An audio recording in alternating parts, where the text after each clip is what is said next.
बातमी आहे मुख्यमंत्री एकनाथ शिंदे यांच्या संदर्भात। मुख्यमंत्री एकनाथ शिंदे यांच्याकडून हेडगेवारांच्या स्मृतीस्थळाला अभिवादन करण्यात आलंय। तर आमदार भरत गोगावले सुद्धा मुख्यमंत्री शिंदे यांच्या सोबत उपस्थित होते।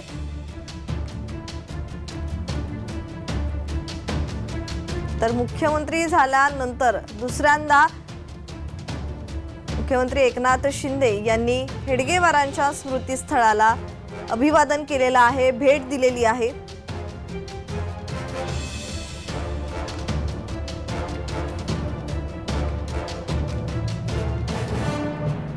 तर आमदार भरत गोगावले यांच्याशी खास बातचीत केली आमचे प्रतिनिधी कुणाल भोईटे यांनी। पाहूयात। आज अधिवेशनाचा शेवटचा दिवस आहे, हिवाळी अधिवेशनाचा, आणि आपल्यासोबत बोलण्यासाठी भरत शेठ आहेत। शेठ, आज अधिवेशनाचा शेवटचा दिवस आहे, विरोधक वारंवार आक्रमक होताना दिसून येत आहेत। आजचा दिवस तुम्ही गुलाबी घातलेला आहे, गोडी गुलाबीने आजचा दिवस संपेल। सगळ्या विरोधकांना पण आम्ही शुभेच्छा देतोय की अधिवेशनामध्ये गोंधळ गडबड किंवा असं काही नाही आहे।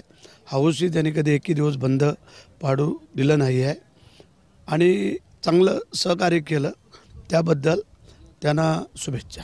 आता आमच्या बाळासाहेबांच्या स्मृतीस्थळावरती जेव्हा भारतीय जनता पार्टीचे दिग्गज नेते मंडळी जेव्हा येऊन नमस्कार करतात, नतमस्तक होतात, तर मग आपल्या मुख्यमंत्र्यांना आम्हाला इथं याला अडचण काय की ज्याने हिंदुत्वाची पाळेमुळे रुजवली, वाढवली, जोपासली, तर त्यांच्या तिथं येऊन असं काय वेगळं आहे की कुठं कोण गेला का तो झाला, असं होत नाही ते। परंतु मुख्यमंत्री हिंदुत्ववादी आपले आहेत, यामध्ये कुठेही शंका घ्यायचं कारण नाही आहे। नक्कीच धन्यवाद आमच्याशी बातचीत केल्याबद्दल।